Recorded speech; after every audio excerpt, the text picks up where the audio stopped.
Our first presenter today is Kevin Mamula, and Kevin serves as the Associate Director of Cyber Exercises and Technology for the Ohio Cyber Range Institute. Kevin is an experienced cybersecurity specialist with a demonstrated history of working in the military industry. He is skilled in operational planning, team building, management, command, and leadership. Kevin retired from the United States Army at the rank of major and is continuing his service on the state level as a member of the Ohio Cyber Reserve, a component of the Ohio Adjutant General's Department. Kevin holds a Bachelor of Science focused in computer science from Youngstown State University. Kevin?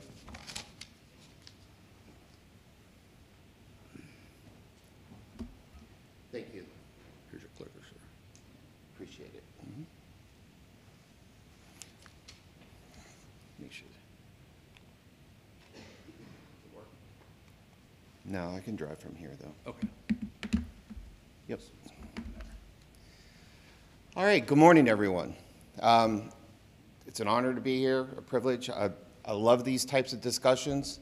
You know, it's a beautiful day, and I'm the first speaker of the day. So I don't know, hopefully everybody has had their coffee, because I have to teach you to be a subject matter expert in cybersecurity in 1 hour.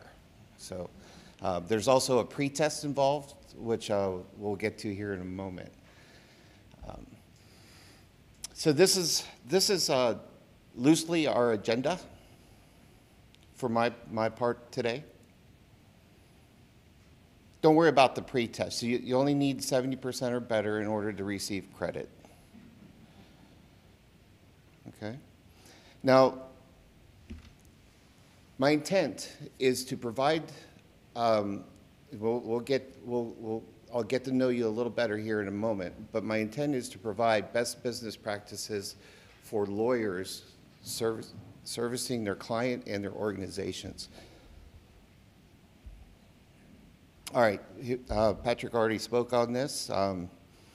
I have done over 60 missions for the Ohio National Guard for penetration tests, assessments, and incident response. And of course, been working with DoD cyber exercises, Op4 versus Blue exercises since 2013. And there's quite a few there as well. All right, a little bit about you. From what I understand, everybody out there is a lawyer or attorney or some sort of counsel. Is there any outliers? And everybody serves a client, which is a government agency. Perfect. Then I hit the mark. This is what I understand your role to be. I think this is from Yale. Yeah, the reference was from Yale. Am I understanding this correctly? Anybody want to add, alter, or detract from this? Okay, awesome. So one of the things there's two things on your desks. To your left is the pretest, and the pretest is not necessarily, that was tongue-in-cheek. What I'm doing there is emphasizing what a entry-level cybersecurity professional would have to demonstrate in order to be considered for any kind of entry-level job. My point is that there are no such things as subject matter experts in cybersecurity. There are subject matter experts in divisions of cybersecurity. No one can possibly know everything in cybersecurity. The continuing education is greater than any that I know of, to include physicians and whatnot. Daily, cybersecurity professionals need to keep up on things that are transpiring overnight in relation to zero-day exploits and new technologies, and every day a patch that is applied to an application or an operating system introduces more issues as well. So if you look through questionnaire for the Ohio Cyber Reserve. In order to become a reservist, they have to demonstrate 5 years of subject matter expertise in a particular role without bouncing around from role to role. That's the type of expertise that the reserves look for, and that's the type of expertise that employers look for as well. And the reason why I'm bringing this up is because the vast majority of the folks, except maybe at DAS and a couple of the other larger state, county, and counties out there, are IT folks that do cybersecurity as an additional duty. That is a recipe for failure, if that's what's going on. And I'll speak to that in great detail. Some of the things that you need to understand is that IT folks are generally checklist oriented. They understand their particular role very well, but they don't necessarily understand how their role relates to every other thing in the digital enterprise within the organization. A cybersecurity professional has to understand all of those relationships and how data flows happen, and then we'll discuss in brief, because I have 8 domains that I'm going to talk about, but they're only for reference only, so you can have a broader understanding of how detailed and interconnected cybersecurity is across the digital enterprise. So some of these things really differentiate an IT professional from a cybersecurity professional. When I hire, one of the questions I ask is, can you take a little time and tell me about your home lab? What do you do at home? And if they don't have a home lab, and if they're not taking things apart, trying new things, and just really, scratching that curiosity itch that they have, hopefully, then they're not going to make good cybersecurity professionals. They also have to think tactically, right? One of the things that I like to say, and I will expound on this later as well, because compliance is not cybersecurity. A lot of people have heart palpitations when I say that, but it's not.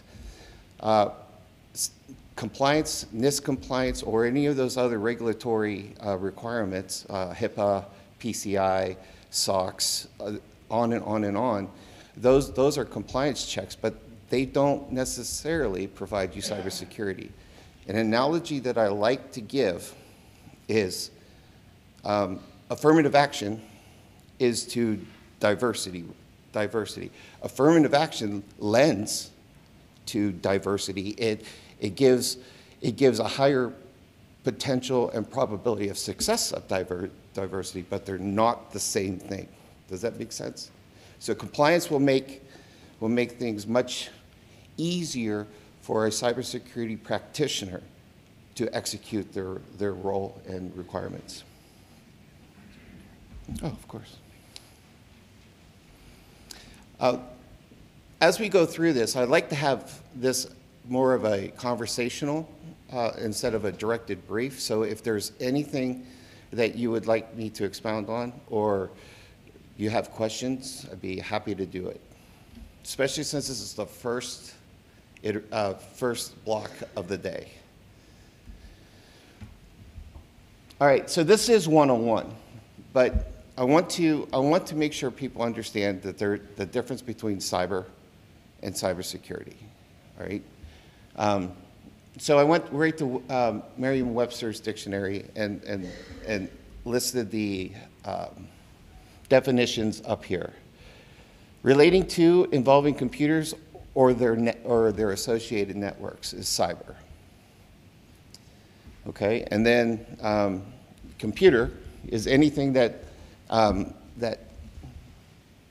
is programmable and can store, retrieve, and re-execute data and procedures. So, as Patrick said earlier, what is a computer? He came up and got his personal phone just a minute ago, right? Does anybody have smartwatches on? The audio-visual in this room, telephones, tablets, PDAs, on and on and on, HVAC, the programmable lights, could be connected to an infrastructure those are all computing devices, right? All of them. So cybersecurity, and so that falls all under the domain of cyber, which implies that they all have to be secured with cybersecurity. So it is a very large domain for a cybersecurity professional to address appropriately. So here's some of the things that I just talked about. Televisions, security systems, electric lines. So there was just recently, a breach of a classified area. I won't say what state it was. It was in Ohio, where somebody had put in a transmitting device into an electrical outlet, and then had a subsequent network device on the same circuit outside the classified area. So created a bridge system right outside from the classified area into the unclassified area. That also needs to be secured for cybersecurity, because that is the flow, if you remember the definition, or the computer networking. So that would also be part of it. So hopefully you're starting to appreciate the scope of this problem in which cybersecurity professionals have to address. This is all I'm trying to relate to you, so you have an idea when you go back to your organizations, because hopefully, as counsel for the organization, you're not just looking for external threats to the organization and branding and whatnot, but you're playing an active role in that C-suite, ensuring that the CISO and the technology director and all of those folks are doing the things internally that they need to do in order to keep the organization righteous, meaning, regulatorily compliant, making sure that they're doing those things that may add risk and threaten the organization as far as branding, delivery of your services and products, all of those things. So you have a unique position where you can ask those questions.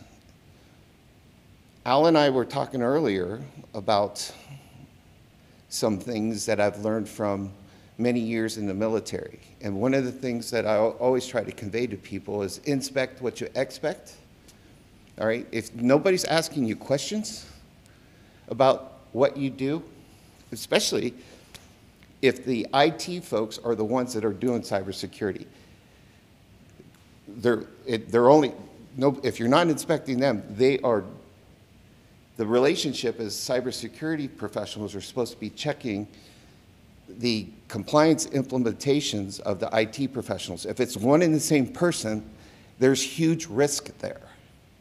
And if you're not asking those people for their plans, their procedures, their risk assessments, and keeping them honest, that organization could be in great jeopardy. So this is what I'm trying to convey to you. Cybersecurity. So the next 8 slides are domains 1 through 8 of cybersecurity. My intention here is not to talk about each and every one of these. It's a little bit of a farce to believe that I can make you subject matter experts in an hour. But what I want to give you is a list of things that, as you go and fulfill your role and duties with your organization, you have a checklist of things you can ask your organization about. You know, hey, what about, how do we do risk management here? You know, what does your disaster recovery plan look like? What frameworks have you adopted? What regulatory frameworks must we comply with? It gives you a good list of what needs to happen. And risk management is right up front. You can't secure an organization if you don't understand the organization. So you have to do asset management. You have to do, and that's both hardware and applications. You have to understand what the key cyber terrain is for the organization, meaning those key business systems in which the business must have operational in order to continue business. And then how are those safeguarded? And then what threats want to get to that type of information? You know, are there any active known threats out there? Anybody that's made claims against your organization? Or are there types of threat actors out there that typically attack your type of organization? What techniques, tactics, and procedures do they employ? And what are we doing to reduce the risk to a residual risk level in which we are comfortable with going forward? So you don't have to do all of this. You just have to ask the right questions to your staff. You have to make sure that they are doing the right things. Make them explain it to you. I have friends in the audience. You know, Joe Schwady over there used to ask me all the time to explain my processes, make sure that he understood what I was doing so he could better help me and the organization execute the missions assigned. So that's all I'm asking you to do. Asset security. You have to understand what assets you have in order to secure them.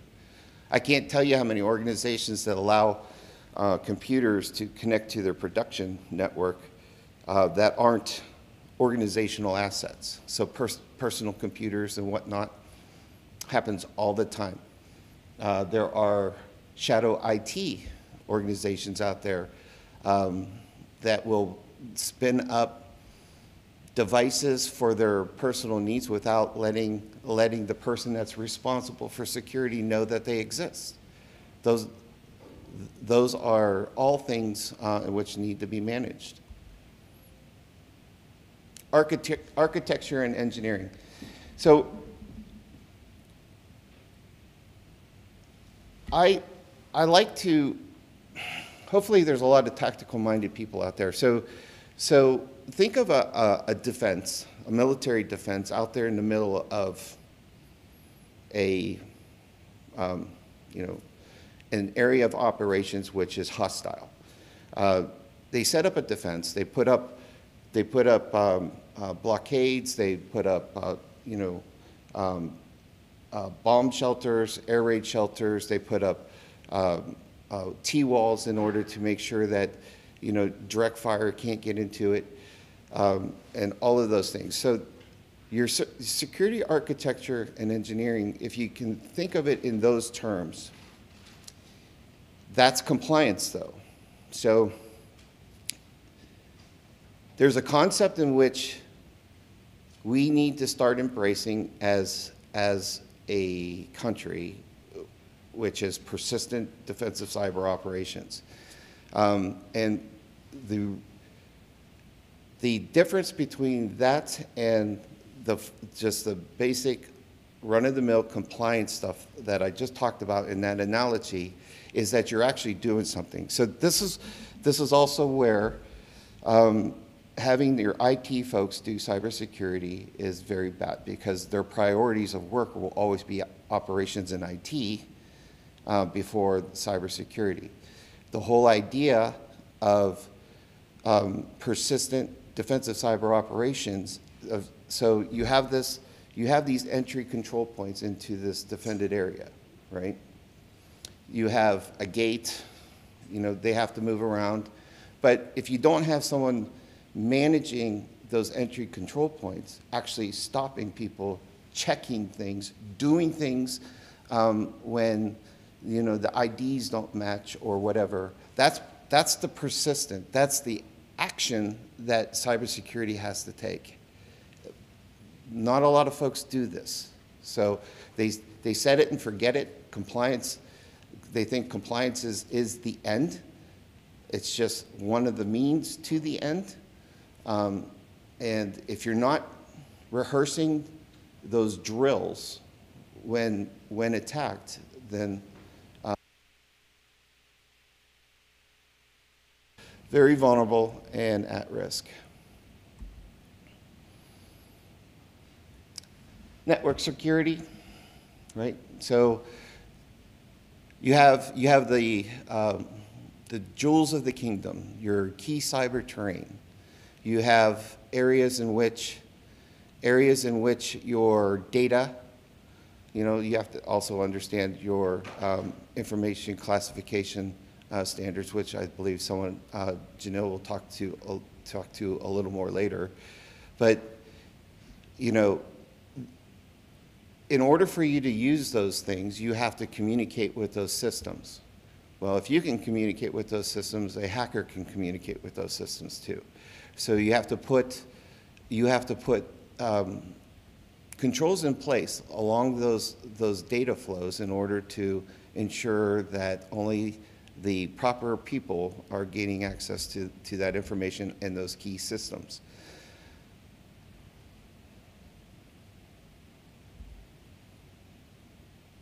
Identity access management. So lawyers, right? How many of you guys had to assist the organization in putting out an employee that was fired for a cause? Of course, right? Part of your job. Does HR have a plan in place to immediately close off those accounts? Seize those information systems in which the employee has. A lot of organizations don't have this. Their processes are ad hoc. One of the things that you have to internalize at this point is that cybersecurity is a whole of organization effort. It's not just the IT folks. It's not just the cybersecurity folks. We've all been around long enough to understand when you're having an organizational meeting and the leadership says, hey, whose job is it for safety, right? Who raises their hand? Generally, everybody. Anybody disagree with that? We're all in charge of safety. If you see something, say something, or if you see something, Joe plugged into the aisleway there earlier. I saw that there might be a safety issue. I grabbed a chair, put it over his cord. I was a safety officer. I'm in charge of safety today. It's the same thing as cybersecurity. Your employees, the employees of the organization are 80% of your vulnerabilities. 80%, whether it's willful or just plain old ignorance, they present the threat actors with 80% of their opportunity to get at the jewels of the kingdom.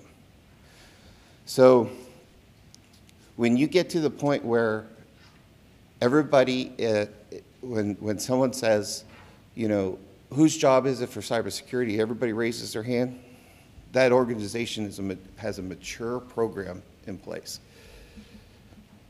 Something to think about. Security, let's see here. Security and assessments. Okay, back to back to the drumbeat. IT is doing cybersecurity. Who's checking IT if they're doing cybersecurity? That's cybersecurity's job, is to ensure that IT is putting the controls in place in accordance with the framework that the organization has adopted. If they're not doing it, who's doing it? Always suspect an internal assessment. Always look for a third-party assessment to validate the internal data. So it's just one of those things where inspect what you expect, but don't let the inspector inspect themselves. Seems to be a pretty simple concept.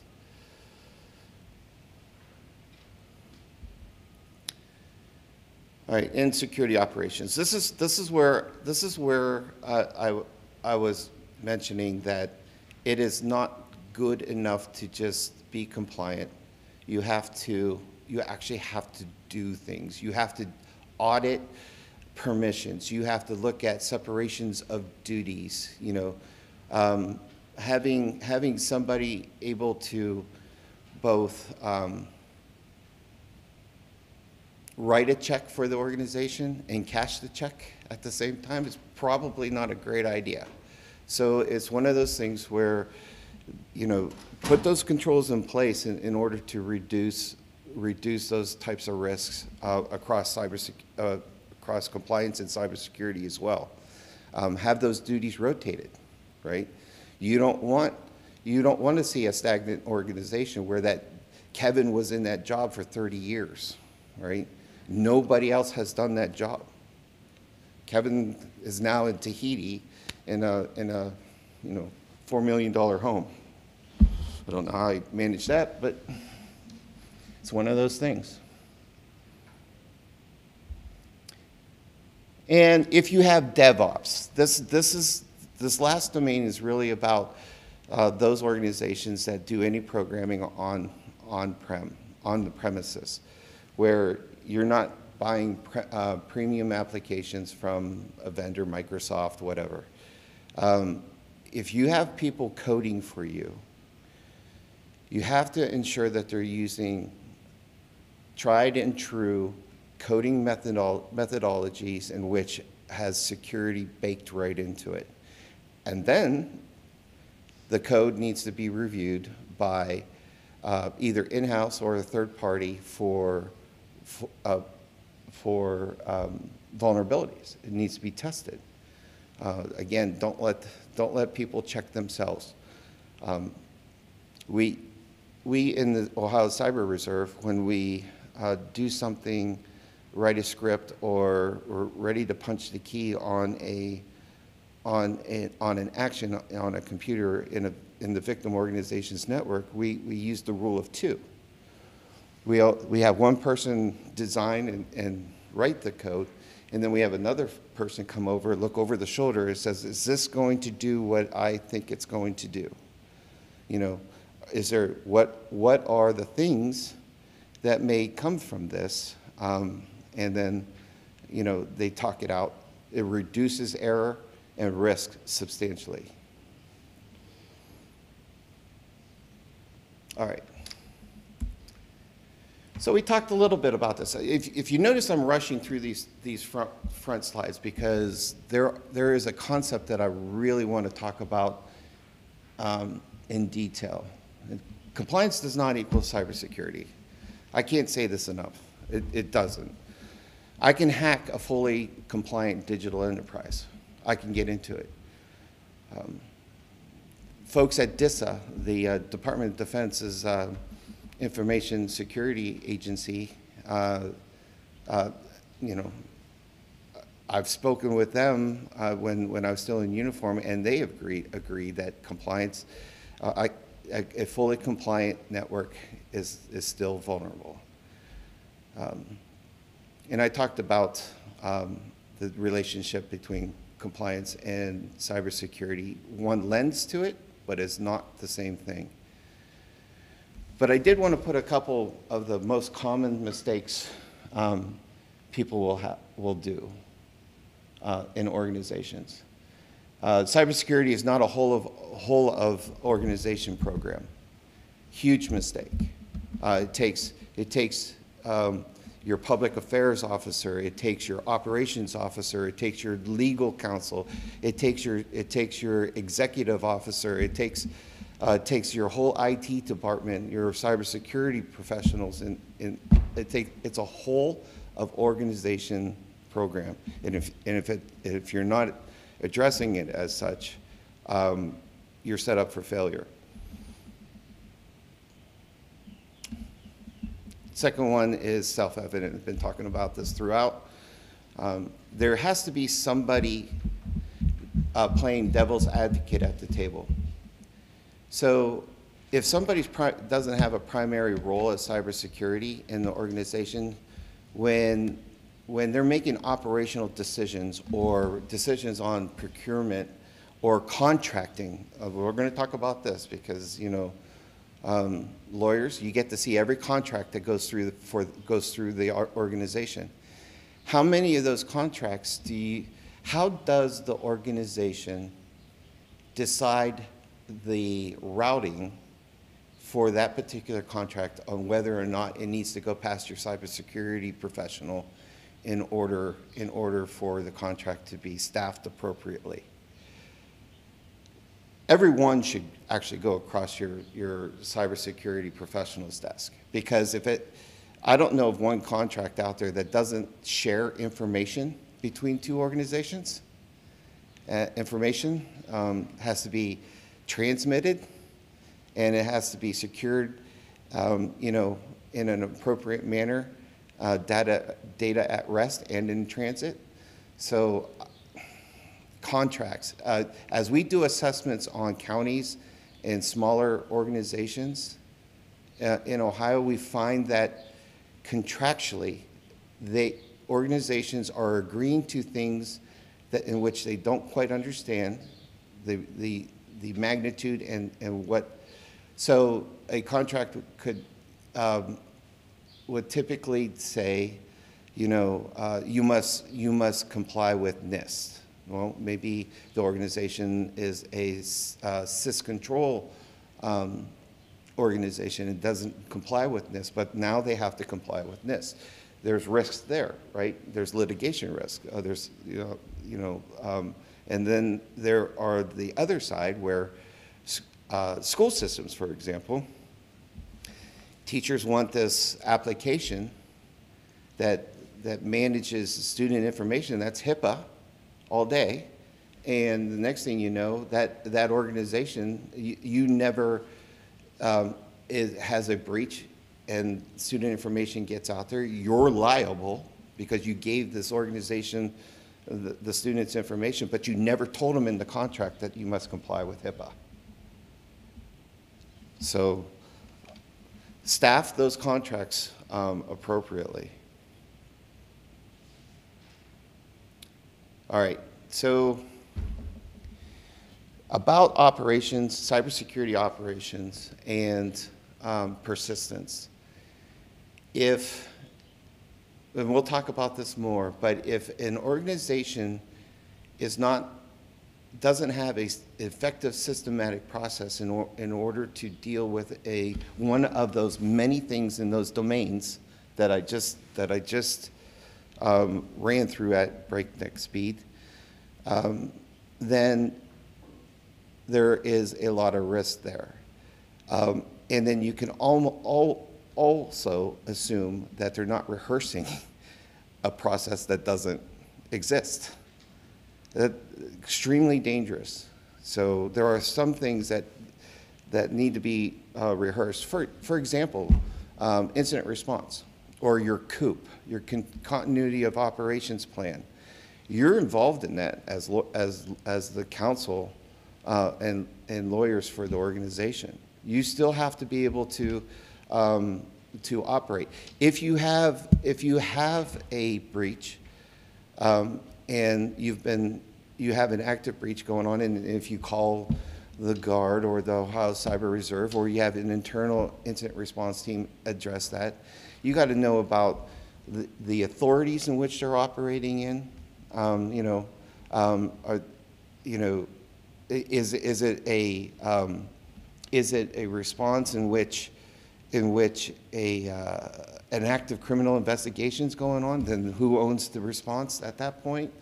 You need to be working with the public affairs officer for appropriate messaging to control you know, damage to branding and whatnot. You have a very important role in all of these things.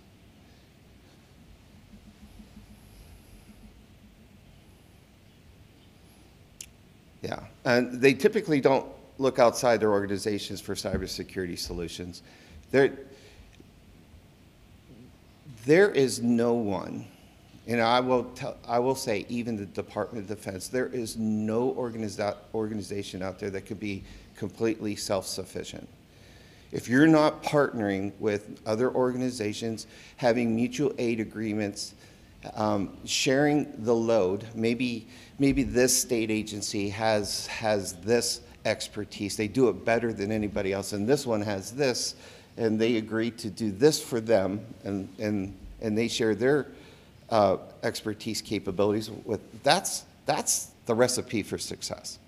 But nobody likes to do that because we don't like to be transparent, right?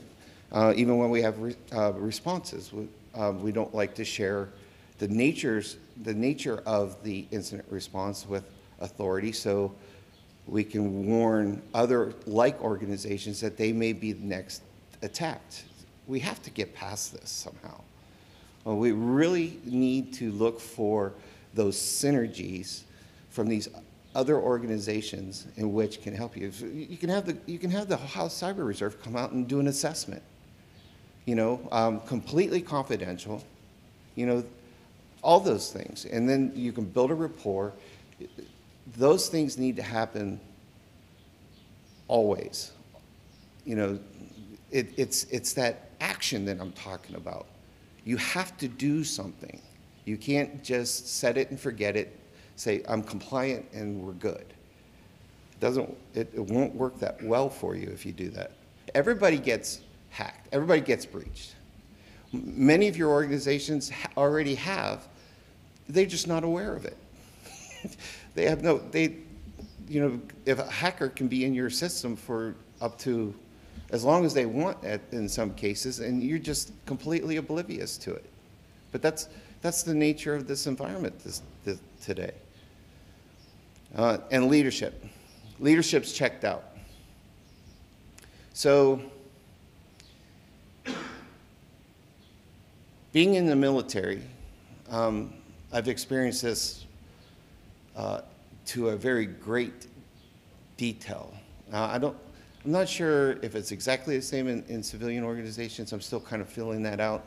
But wherever the general's looking, right? That's what's getting the emphasis at that moment.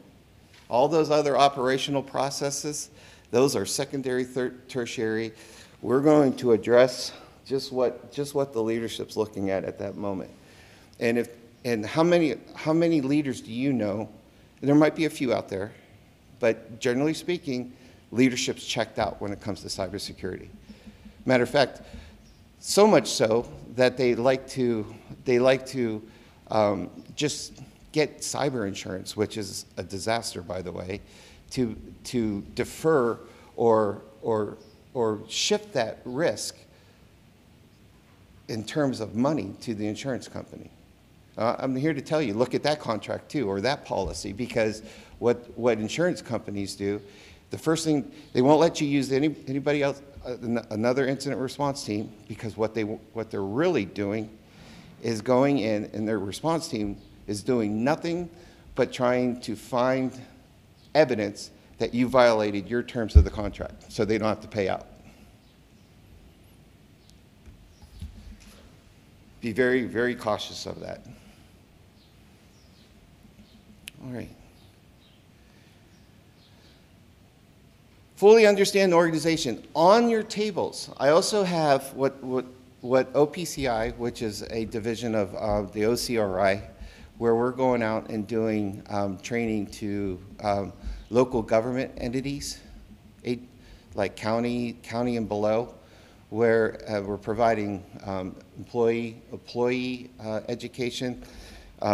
TTX's OP4 versus blue exercises. The training is not just for employees, it's also for their IT slash cybersecurity professionals, their C-suite, their managers, because it's a whole of organization effort. So we are approaching things that way. Peter's running OPCI back there. He's the guy that's managing that. But the idea is when we reach out to a county or a county reaches out to us, that intake form or all the questions that we ask them in order for me to do what's called a sensing engagement, where I go in and I assess a snapshot in time, a very cursory understanding of the maturity level of that organization's cybersecurity program. That sets the tone for the training that we're going to give them. Because if they're starting at a very basic level, we don't want to give them advanced training right off the bat. If they're advanced, I don't want to bore them to tears with very basic training. That questionnaire, many of those questions on that questionnaire is exactly what you should be asking your organization. Everything. Everything in that, much of it, I should say. Hey, what regulatory frameworks must we comply with? Do we have medical information, HIPAA? Do we take credit card payments, PCI? On and on and on. Do we have any interaction with Europe? We got to comply with their regulations as well. But I'm telling you that your IT department that's doing cybersecurity as an additional duty is probably not addressing these things. And by you asking the questions is going to get them to start thinking about that, because now they know somebody's looking. And then, and if they don't have the resources or the time, money, programming, or whatever, then they got to go to their leadership. That's a leadership responsibility, is getting the employees the resources they need to execute the mission as assigned. But it'll never happen if status quo is left to rule the day. So these are the things that I recommend. And a lot of these things are in that questionnaire. And then you'll understand your organization. I know you understand your organization from an external threats. But how well do you know your organization internally? Some of your organizations are really large and complex. You don't have to understand it all, but if you ask the questions, it's likely to keep somebody honest. Question? I'm glad to see you got the cyber insurance piece listed there. That's a really important thing. There's a lot of government people here, but I'm general counsel for a business, and because of the number of cyber attacks that are going on, obviously some of which are extremely sophisticated and are at the level of foreign actors that are foreign government level sophistication, super important, and I've learned a lot about cyber insurance in the last year. And all cyber insurance is not created equal. That's right. You know, checking the box, back to your point about compliance, you can check the box and say, yes, we've got cyber insurance, but, you know, what's your waiting period? How long before that cyber insurance kicks in? You know, how long are you going to go without? Because in my organization, if we go down, that means there's no telephone. Right. That means there is no email. That means there's no Teams. That means you're not talking to each other. We're operating in multiple cities. We are out of business, dead in the water, can't communicate with our clients. It's done, which means you're completely now reliant on an outside organization to come in and do your incident response. And so that cyber insurance is super important. And again, a lot of government people here probably doesn't affect them as much because the government self-insures, but for private sector, it's super important. Well, that, I agree with almost everything you said, except for, you know, yeah, the government is self-insured, but there is great risk in life, limb. I don't know, every county out there has critical infrastructure in which they're responsible for, you know, 911 and whatnot. Yep.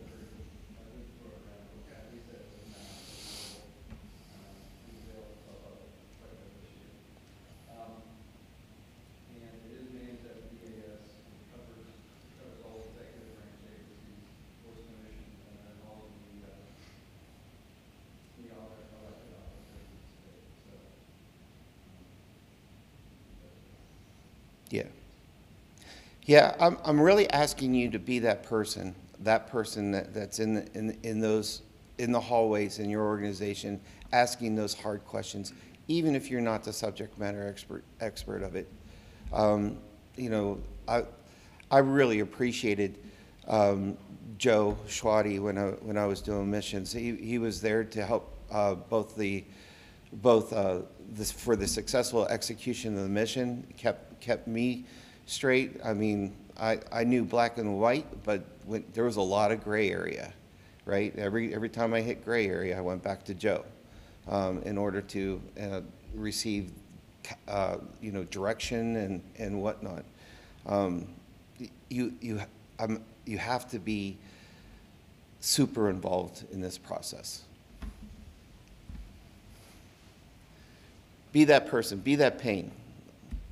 If they're running from you when they see you in the hallway, you might want to back off just a little bit, but otherwise keep pushing, keep pressuring them. So a lot of people don't know that they're required to do what the regulatory standards are. Unless you go through, I can't tell you how often I speak and do assessment with a school system or a county or whatnot, and they'll give me the list. On that list is what regulatory standards must you comply with, and they'll give me one or two, and then I'll start asking questions. Oh, what your HR tracks, you know, medical information, you know, for disability and sick leave and whatnot. That's HIPAA. Why don't you have HIPAA on here? You know, oh, you do, the state, one of these organizations may do tuition assistance. Well, if you're tracking student name and course, that's FERPA. You know, so you have to understand what your organization is responsible for. And unless you go through and make them prove to you, assume that you are until they prove that they're not, is the best way to address this. Don't tell them, don't be satisfied with, no, we don't have anything to do with GDRP. Oh, okay, so you don't do any business with European countries. Well, we do. Okay, well then, you have to comply with GDRP. All right. So is anybody asking themselves out there, how am I going to do what he's asking me to do? I'm not a subject matter expert in cybersecurity, and this is really what I talk about, and I only gave myself 10 minutes to do it, darn it. So you don't have to assess their programs and policies and all their whole program directly. You could do it indirectly, and my recommendation to you. So when I assess cyber exercises, a lot of people, the planning cycle, military decision-making planning process, and other things of that nature, which have a quadrillion amount of steps that could be evaluated. They say, well, how can I evaluate these 480 steps within 2 hours? Because you don't. If they're baking a cake and the cake comes out of the oven and it tastes right, it looks right, and you don't get sick, then you can assume that they did all the previous steps accordingly, right? So you can look at, you can also evaluate systems that way. And there's also what I recommend you to do is look at their processes and their programs. See how, we'll talk about how mature they are. If you are looking at someone who is ISO certified or uses Baldrige, the Baldrige criteria in NIST, where they are going through continuous cycles of innovation and a pursuit of excellence, you can assume that they're doing the right things as much as they can in order to get where they need to be, if they're not already there. And we'll talk about that as well. You don't have to go in and say, I want to evaluate your network intrusion detection system. You don't need to do that. You need to say, you need to ask them, you know, what does your process look like to ensure that your network intrusion detection systems are current and capable and actually functioning properly. And if they list out a mature process, which is not ad hoc, it's codified, it's systematic, they do it on a cyclic basis, and they can prove effectiveness. And then even in that process, they have a little sub-process that learns. Okay, during this iteration of this process, we could have done this better this way. That's an organization that's in pursuit of innovation and excellence and is using a framework. It's one of those things where if you just use a proven method, you can't help to have some sort of success. That's what you should evaluate. Everyone here is capable of doing that because you guys are process gurus, and you know what an effective systematic process looks like. And we'll talk about that some more.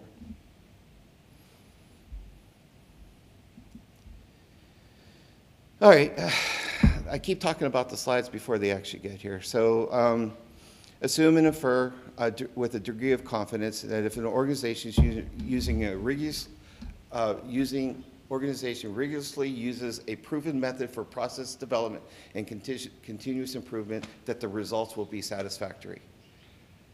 You are perfectly capable of helping that organization evaluate their cybersecurity program by doing this.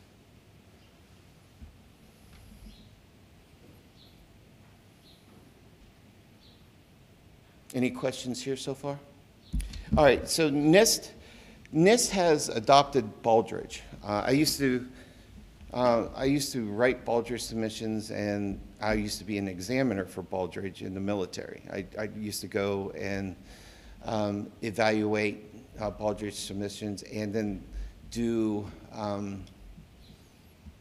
on-site inspections for the runners up, for the people that were contesting, for the organizations that were contesting for the win. I really believe in these types of programs. If an organization adopts these types of methodologies, they can't help but to be successful. So NIST adopted Baldrige. It's pretty well codified and mapped out. Even with if you get on Google and just say NIST and Baldrige, it'll come up with some spreadsheets. They will have criteria in which you can use to ask, intelligent questions about cybersecurity without you being a SME. And then it will even tell you what kind of what you can assume the maturity level of the organization is in that particular process based off its response. It's all right there.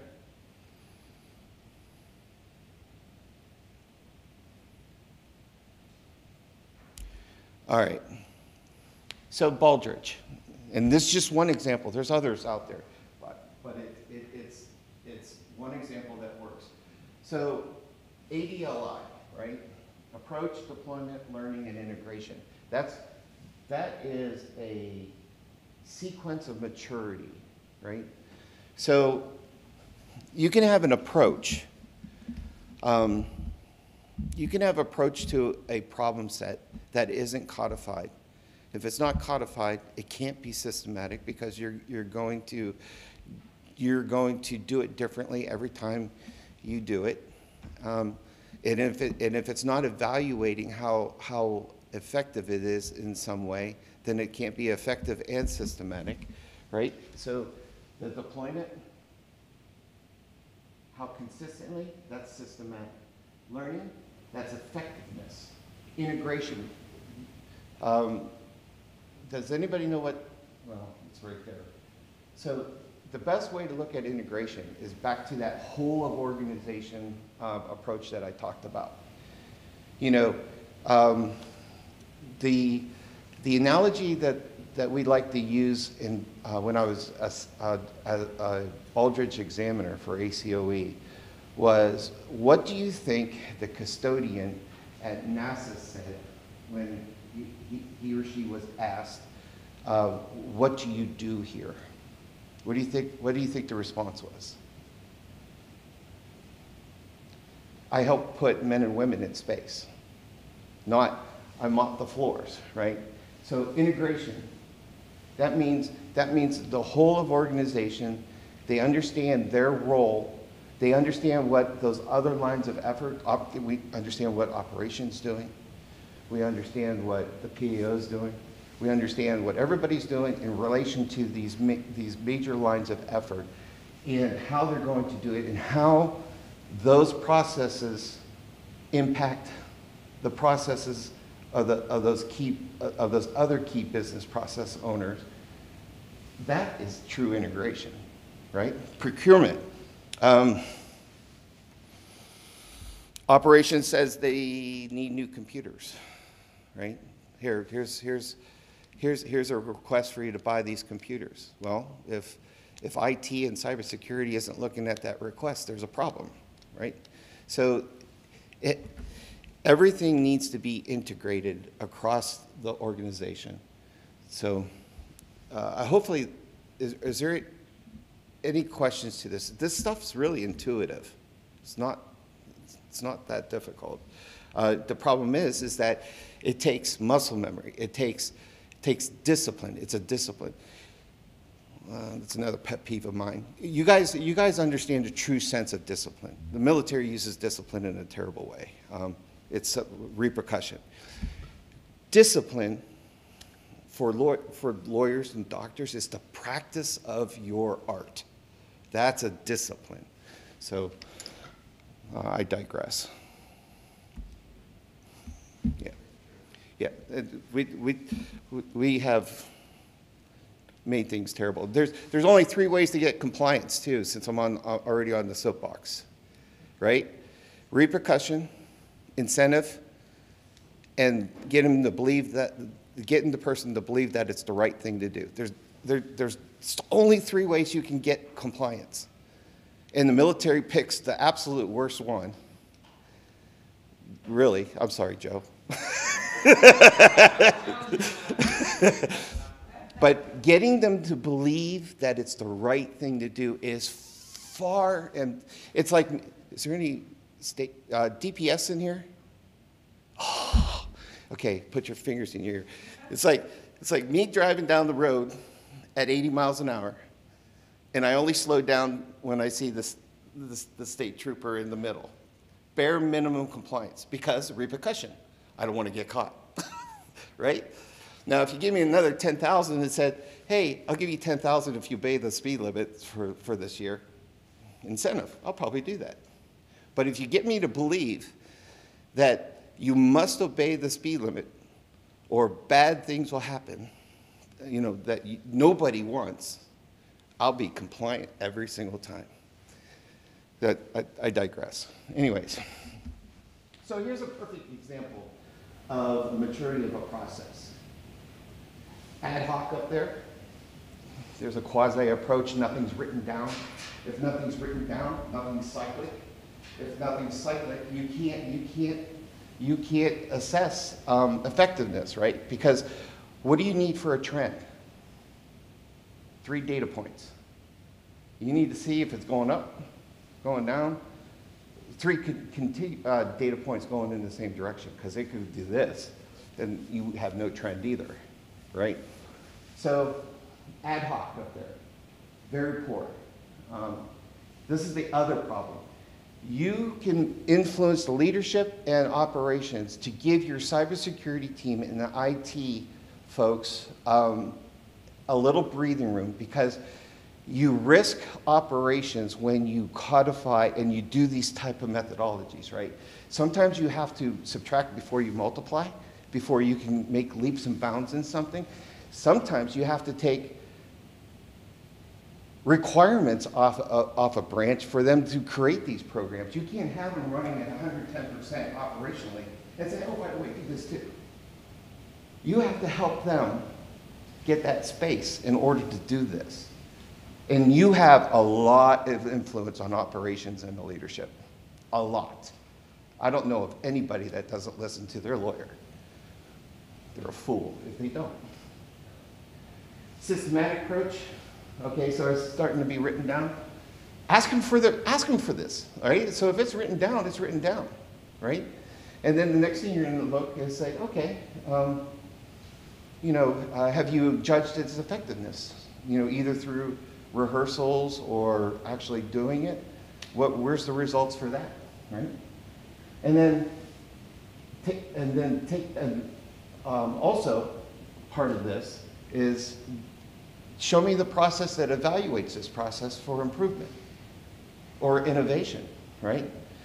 Every time you do this process, you huddle up afterwards and say, how well did we do? Could we have done it better? You know, is there something that we need to address? And I'm over time. And then integrated. If processes are all racy charts. So if processes are all stovepiped, and if they're doing incident response, and your public affairs officer and your lawyer and operations aren't in that room, there's a problem. There's a big problem. All right. And then here's just an illustration, kind of helping that thought process out. These slides are being provided great. Okay, good. And my whole idea here was to give you a feasible way for you to maximize your role in the organization's cybersecurity program without being a subject matter expert. So I gave you all this stuff on the slides is there for reference, a desktop reference for you. This is what was my whole goal.